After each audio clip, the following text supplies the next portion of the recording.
સોનગઢમાં જ રહેવા માંગતા કાવલા અને કેલૈયા ગામના લોકોની રજૂઆત.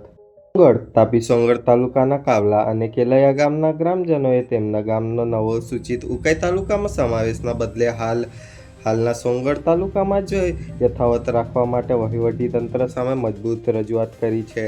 ગ્રામજનોને ભીતિ છે કે જો તેમના ગામને ઉકાઈ તાલુકામાં ભેળવવામાં આવશે તો તેમને વહીવટી, ભૌગોલિક અને સામાજિક એમ જ અનેક પ્રકારની સમસ્યાઓનો સામનો કરવા પડશે. મારું નામ દાનિયેલ ગામિત, હું કેલાઈનો રહેવાસી છું. જે સોનગઢ તાલુકામાંથી વિભાજન કરવામાં આવેલું છે, નવો સૂચિત તાલુકા તરીકે ઉકાઈને જે આપવામાં આવેલો છે, તો અમારું ગામ સોનગઢથી 7 કિલોમીટર વચ્ચે આવેલું છે અને અમારા ગામના લોકોને ઉકાઈ તાલુકામાં જવા માટે સોનગઢ વાયા થઈને જવું પડે છે અને સામાન્ય વર્ગના લોકો જે જાય છે તે લોકોને 15 થી 16 કિલોમીટર જેવું અંતર થાય છે. એટલે લોકોને અમારા ખૂબ જ અગવડ પડે એવું છે. તેથી અમે આજ રોજ આવેદનપત્ર આપ્યું છે કે અમારા ગામને સોનગઢમાં યથાવત રાખવામાં આવે. આપનો પરિચય? હું સૈના ગામિત, આમ આદમી પાર્ટી માંડવી વિધાનસભા પ્રભારી. આજ રોજ અમે મામલતદાર સાહેબને જે નવા તાલુકાનું વિભાજન કરવામાં આવ્યું છે એ સંદર્ભમાં આવેદન આપવા માટે આવ્યા હતા. વિભાજન કર્યું એટલે અમુક જે ગામડાઓ છે એ ગામડાઓને ઉકાઈ દૂર પડે છે અને સોનગઢ જે નજીક પડે છે, તો સોનગઢ વાયા થઈને ઉકાઈ જવું પડશે. તો સરકાર સુવિધા ઊભી કરે છે કે પછી શું કરે છે? તો અમારે એક વિનંતી છે કે જે સામાન્ય જનતા છે એમને જે ડોક્યુમેન્ટ કરવું હોય કે ધંધા રોજગાર અર્થે જવું હોય તો એમને ઘણી મુશ્કેલીઓ પડશે.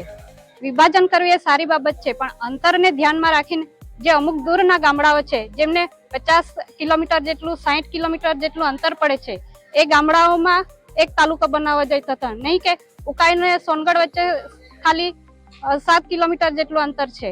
તો અમારે લોકોને જે સગવડો પડે એ રીતે વિભાજન કરવું જોઈએ અને લોકોની સલાહ લેવી જોઈએ. ગામડે ગામડે જઈને અનુસૂચિત 5 કે 6 પ્રમાણે જે કાયદો છે તો લોકોને પણ માહિતી આપવી જોઈએ અને લોકોનું સલાહ સૂચન લેવું જોઈએ અને લોકોને સગવડ રહે એ રીતે તાલુકાનું વિભાજન કરે એવી અમારી માંગણી છે.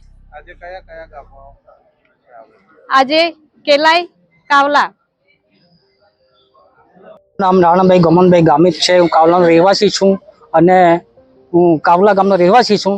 અમારું ગામ સોનગઢ તાલુકાથી 12 કિલોમીટર આવેલું છે અને અમને ઉકાઈ તાલુકાની અંદર પ્રવેશ કરવા માટે છે. કોઈ ગામ અમને કમસે કમ 20 કિલોમીટર દૂર રહે છે, જેથી કરીને એ અમને અગવડતા પડે છે ને અમે જેથી જે વિભાજન કરવામાં આવ્યું છે એ યોગ્ય નથી અને જે કાવલા ગામ સોનગઢ તાલુકામાં રહે એવી અમારી નમ્ર વિનંતી છે. માટે અમે સોનગઢમાં રહીને અમારું જે કંઈ થતું એ કામ કરવા માંગીએ છીએ.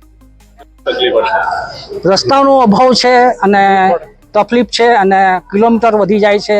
ગામની અમારી ખાસ વસ્તી નથી, તો છતાંય જો અભણ પ્રજા છે, અંદરનું ગામ છે, જો આ અમારું સોનગઢ તાલુકો પહેલાથી પરિચિત છે, જાણીતા છે ને અહીંયા હોઈએ તો અમને સારું રહેશે. પત્રકાર કેતન કુમાર ગામિત.